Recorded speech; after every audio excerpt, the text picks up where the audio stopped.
in ainihin wato mujallar da aka sanya wa suna alfurqan al'adadul ashir. Kun san mujalla, duk mujalla ane mata lamba. Ku kiyaye jama'a, babbar hanyar da na bi mana a darul hadith ko na bi da yawa daga cikin mujallun duniya da aka rinka buga tun kan a haife mu. Mun haɗu da masu su a wurin aikin hajji da sauransu sai makalewa mutum sai in samo mana soft copy din. Saboda haka a makarantar nan muna da mujallu na wajen shekara 100. Kaga mujallar babban malami Muhammad Munir ko gaba ɗaya muna nan da ita akan CD, haka na sa suka kwafo mini ita. Haka ake yi jama'a. In ka je aikin hajji kakka ji tsoro, ka ji kuskuren larabci, kuskure dama a cikin shi ake, tunda uwarka ba balarabiya bace. In ka gan shi jazakallahu khair ya shek, assalamu alaikum, ka ce kai ɗalibin ilimi ne. Daga haka ake farawa fa, don ya kamata ku tambaya ya ake sanin irin waɗannan malaman. Kaga in ka ga wani wasu suna bin wani sai ka tambaya waye wannan ne, ce maka wannan shine wani, shikenan sai ka je. Kar kai baya kar ka tsaya baya, ka shige gaba, ka yi magana, kar ka yi shuru. Ku saba bayyana kanka sai ka amfana da yawa, amma ka tsaya kana baya wai kana tsoron kakkai larabci a maka dariya. Yo, larabci a maka kowa ma bugawa yake yi, kowa bugawa yake a larabci. Hausawa yanzu su ma sun shigar da Hausa. Indonesia ko ya shigar, sai ka ji mutum ya ce maka hush yaminan hush. Ka taba ji wani larabci hush? Haka ake cika. To kai ma ka bubbuga aka fahimce ka ɗalibin ilimi ne, su taimaka maka ka iya da kyau, shikenan. Haka ko kun fahimta jama'a? To in aka je aikin hajji da umara, malaman duniya duk sun zo, ka rinka yawo. Shine sai ka ji alhazai sun ce mana malam ba ma ganin ka a wurin dawafi, sai musu dariya in ce a'a mu mun saba da Ka'aba, kai ne bako, je ka ku saba. Amma ba haka nake nufi ba, a'a ina duban menene al-afdalu ni gare ni. Yo ni alhaji ne, ni ba alhaji bane, ni dan makaranta ne, malamai nake so in gani. Wannan wane ne? Sai ka ji an ce wannan shine malam wani. To tsallakewa nake sai in je gaban shi kawai sai in zauna. Galibi sai in musu tasdiri da haka sai in ce suna na Albani, sai a ce Albani to shikenan, daga haka ake fara. Albani daga yana sai in ce daga Najeriya. Kafin minti 2 kowa ya sanni. To duk alherin da ke tattare da wannan sai ka tattaro. Amma ka je can kana bakunta, babu waɗannan abubuwan a garurukanmu, babu labarinsu. Ina faɗa muku yadda ake sanin malamai ɗin ne. Ko kun fahimta jama'a? Wallahi ba dan tashi hankalin da Libya take ciki ba ko da zan tafi wurin malamin nan ne, wannan Ali Muhammad Sallabi. Wallahi da zan tafi wurin shi ne, amma na aiki wani yaro da muke magana da shi, na ce je magana da shi, ya ce ina son za mu haɗu da shi, ya faɗa min jihar da tafi zaman lafiya. Na hau jirgi daga Lagos sai Diracha. Waɗannan su ne malaman zamanin mu je mu haɗu da su. Amma sai mu daskare a nan, malaman mu nan suna ta buga kanmu, na ta mana tatsu ne girgiza da koki, Allah ya ji kanmu kawai. Baya ku rinka gaba saboda kai ba criminal bane. Ko kun fahimta jama'a? Muqbil gani na da shi na ƙarshe, muqbil na ƙasar Yaman jama'a, ya fito daga hotel ɗin shi da ɗalibai suna bin shi. Na ja wani na ce wane ne, ya ce wannan muqbil kenan, kawai sai na je na wuce gaba. Ishara nake muku, sai na wuce gaba kawai. Ana ce an dawo, na ce a ni bako ne, aka ce kowa ma bako ne, na ce a to a saurare ni. Na ce suna na Albani daga Najeriya, kuma ni salafi ne. Ce masha Allah, ya ce mu ma duk salafiyu ne. Na ce masha Allah. Shikenan da haka ake yi. Amma ka je ka zauna, malamai manya sun zo aikin hajji, kai kuma ɗalibin ilimi ka je ka biya 500,000 ka je ka da. Allah ya saka da alheri, ba fa na yi kwandem min zuwan hajjin ka bane, amma ina son ku gane Allah da kanshi a hajji ya ce liyashhadu manafi'a lahu. Kai dan kasuwa wanda manfa'a ka samu. Su Ali Hassan suka kira ni suka ce ga wannan almajirin su shi yake musu business na kayan gine-gine. Ba zan yi business in kayan gine-gine ba, na ce a ni ba harkata ba ce. Sai na je na nemo albabello wannan ku je ku same shi. Na je na nemo shi, aka aje lokaci za a je a zauna. Suka ce za su rinka kawo mishi kaya Kano ko Lagos, sai ya siyar tsaf zai rinka aika musu da kuɗi. Ina kan bai waye ba, sai abin ya wuce hankalin shi, sai kan shi ya buga.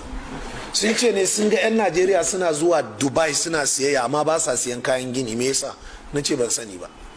To su aje ne ejen ɗinsu mana in yi kayan harkar gini, na ce ba harkata ba ce ba zan ba. Na je na lalubo Albabello, ku je ku tambayi Albabello wannan namun ma'ana sai ji tafi karfin kanshi. Liyashhadu manafi alahu, kana siyan wannan littafin ko wallahi sai ka je sai ka haɗu da mai littafin. Haka wani mai littafi gashi nan albida, na sai littafin kenan shi kenan sai muka haɗu da mai littafin, ya ganni sai ce oh wannan littafin ina ka samu? Na ce can na siya. Ya ce a me yasa za ka siya? Na ce to ya ba zan siya ba. Ya ce to ga ka ga mai littafi. Na ce ana ice shi ana cikin haka ake yi jama'a, ka ringa kazar kai Allahu akbar, wallahi har tausayin mutanenmu nake ji. Sai in ce malaman mu ku zo mu je a zauna da malaman duniya ku yi magana, ku tambaye su, ku faɗa musu su ji. Amma ina wallahi galibi ko mun bar malaman duniya game da Najeriya ko a labaran duniya suke ji. Ba ma zuwa mu'tamarat, duk aikin hajji da umara ana shirya tarurruka, ya kamata mu rinka zuwa, mu je mun je mu miƙe mu ce mu ne suwana daga Najeriya, a yi mana tambaya. Ko lokacin da suka taru kusan su 30 da wani abu suka taru a wani falo, suna tambaya ta ish hadha boko haram, ish ma'ana. A Najeriya sun ji an ce ana ta kama musulmi ahlus sunna ana ta kashewa, haka ne? An ce boko haram ahlus sunna ne ko kun fahimta? Haka muka zauna jama'a har kusan karfe 1 na dare. Sai na ce musu irin fitinar da ta faru a garin nan, sai suka ce aha sun shi kenan. Sai ga wani malami ya fito yana wa'azi da larabci, yana hazzarawa game da boko haram. Inda ba a faɗakar da su ba fa, an ji an ce musu ne ana kashe malamai da ɗaliban ahlus sunna a Najeriya, gwamnati kuma take yi. To kun ga duk waɗannan ko rashin zuwan mu tarurruka ne. To malaman mu kuma duk shekara suna son su je aikin haji. Mutum ya je ya ci ko akwatuna, ya ga wata yarinya na sheƙi a saman layinsu. Amma wallahi jama'a ya kamata kowane tsuntsu ya kukan gidansu. Allah maɗaukakin sarki ya taimake mu. Kuma jama'a ban san malaman duniya masu alheri kamar malaman ahlus sunna ba. Za ka je ka zauna da su sai ka ga wallahi tallahi kamar gaba ɗaya so suke kawai, wato duk wani abu da zai amfanar da kai ba sa haramta maka shi, ba sa hana ka shi. Ko an fahimta? Sannan ba za ka gundure su ba. Allah maɗaukakin sarki ya taimaka. Gashi nan dai malam yake cewa wa zukira lahu aidan fi maqalatil manhal al-adad, sannan kuma aka sake ambatar tarihi na ainihin wato hilali a cikin mujallar manhal a lamba ta 499, mujalladi na 54. Kun san mujalla ana buga ta in ta dade har a koma ana volume, na fata an gane, volume haka ake bugata, an gane. Rabi'an wadda aka buga a Rabiul Awwal da Rabiul Thani a hijira 1413, wato daidai da September da October 1992 kenan. Dimna makala, a cikin wata magana da aka rubuta, makala ce rubutu ne bi unwan a alamun abirun, manyan malamai waɗanda suka wuce, a shafi na 214. Wa fi ta'rifi bihi fi awwali maqalatihi al-manshura fi mujallati al-buhuth al-islamiyya. Hakanan kuma da aka zo kawo tarihin shi a farkon wani rubutu nashi, shi hilali ya yi wani rubutu, to da aka zo za a buga rubutun sai aka kawo tarihin shi a ainihin wato mujallar buhuthul islamiyya al'adadu thamin, wato ta 8, zulqa'ada, wadda aka buga zulqa'ada da zulhijja, hijira na da 400 da ainihin wato 3, a watan muharram da safar kenan, hijira na da 1404 daidai da augusta, an gane jama'a, august, september, october da november 1983, na fata an gane, shafi na 100 ko haka ne 206.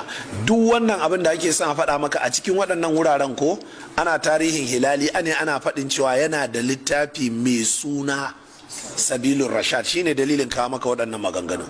Wa zakarahu lahu mukhlis sibti fi kitabihi as-salafiyyatul wahabiyya bil maghrib. Akwai wani malami mai suna mukhlis as-sibti a cikin littafin shi mai suna salafiya masu bin wahabiyanci a maghrib, a yammacin duniya, Morocco kenan.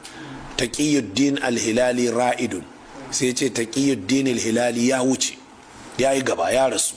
An gane shafi na 147. wa sadiquna al-bahatha, da kuma abokinmu mai yawan bincike ahmad al-ilawina ko al-alawina, an gane fi zailul a'lam, shi ma a cikin littafin shi zailul a'lam a shafi na 170 ya kawo tarihin hilali kuma ya ambaci littafin. Jama'a kun fahimci wannan da kyau? Gashi na amma sai ce wa fata zikru hadha alkitab dhimma mu'allafati alhilali adadun mimman tarjama lahu, sai dai akwai mutane da yawa waɗanda suka yi tarihin hilali, ambatan wannan littafin ya kubuce musu, ma annahu ahabbu kutubil muallifi ilaihi, tare da cewa shi fa mai littafin wannan littafin ne yafi soyuwa gare shi. Bal huwa umniyatun haqqaqaha Allahu lahu qabla wafatihi, kai wannan littafin ma shine burin da Allah ya tabbatar mai kafin rasuwar shi, dan har yana rubuta littafin mun fara ji a baya yana roƙon Allah ne Allah ya taimake shi kafin ya rasu ya rubuta wannan littafin. Qala rahimahullahu ta'ala, bari ku ji abin da yace Allah ya ji kanshi an ta'alifil kitab, kama da rubuta littafin yace wa hadhihi ni'matun azima, wannan ni'ima ce babba, kuntu atamannaha, wadda na dade ina fatanta ala Allah, Allah ya mini ita ta'ala munzu asharati sinin, tun shekaru masu yawa, wato san da ya gama littafin yake faɗin haka. Duk za mu zo mu ji ainihin waɗannan maganganu in mun zo karatunmu na gaba insha Allah. Allah maɗaukakin sarki ya taimaka. Haka a hankali za mu rinka bin wannan muƙaddimar, za ku ga kama bata da alaƙa da karatun littafin, amma mu ɗaliban ilimi ne. Yanzu na yi amfani da waɗannan abubuwan, na shigo da abubuwa da dama sun amfanar da mu. To kai kuma a matsayinka na ɗalibi sai kai ta rubuta wasu abubuwan, kai ma kana ƙara bincike game da haka. An fahimta? To sa'annan zan fito mana da sauran littattafai waɗanda suka yi tarihin taqiyuddin hilali, don ina son ku yi mishi kyakkyawan sani. To sa'annan kuma kamar yadda na ce, yanzu Allah maɗaukakin sarki ya sauƙaƙe abubuwa.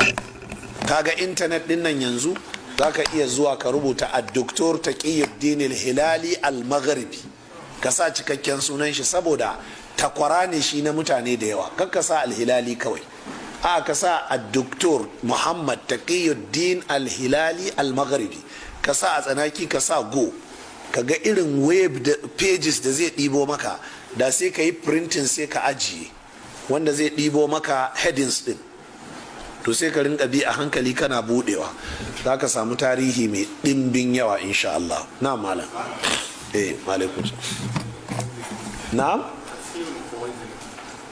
tafsirin wa ibn Khuwaiz Mandad a bai da wani tafsiri rubutacce, maganganun shi ne haka. a'a shi ibn Khuwaiz Mandad ba tafsiri ya rubuta ba, ya rinka yin tafsiri ne, ɗaliban shi suna ruwaitowa suna ba da labari, sai Qurtubi ya faye kawo maganganun, sai wani malami ya je ya tattaro waɗannan maganganun a wurare 100 Qurtubi ya kawo su, sai ya biya tattaro, ya bi kuma Ibn Kathir ya kawo su ɗaya, ya bi duk inda maganganun suke, sai ya hada, sai ya ce tafsir Ibn Khuwaiz Mandad. Sai na ce yanzu kun ga wannan tafsirin ba shi ya rubuta ba, maganganun shi aka bi cikin wasu littafai aka ɗibo aka rubuta. To babban abin shi ne ba muna inkarin yin haka ba ne, amma muna cewa ya kamata a rinka sanarwa cewa amma fa ba shi ya rubuta ba, an tattaro ne. Allah ya taimaka. Na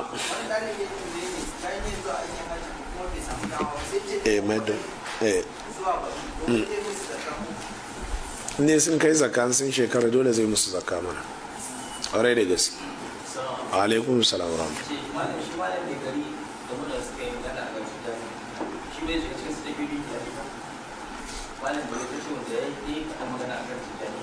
ya me?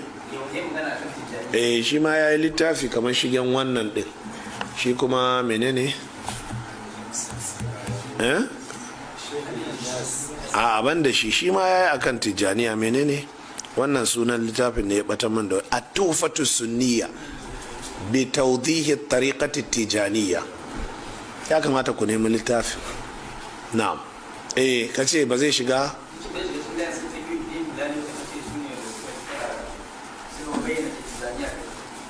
shi ma ya shiga cikinsu, ya shiga ciki don ya yi rubuce-rubuce ya babbayyana. Kun ga wannan littafin yana daga cikin littafan da izala ta yi amfani da su wajen da'awar gaza mummuna aƙida ta yan tijjaniya. So kuma ana buga shi gashi nan ana samu a ko'ina, duk kusan littafan hilali duk ana buga su, ana abin nan. Ya kamata a ba da muhimmanci. Na fata an gane. Anan za mu saurara insha Allah.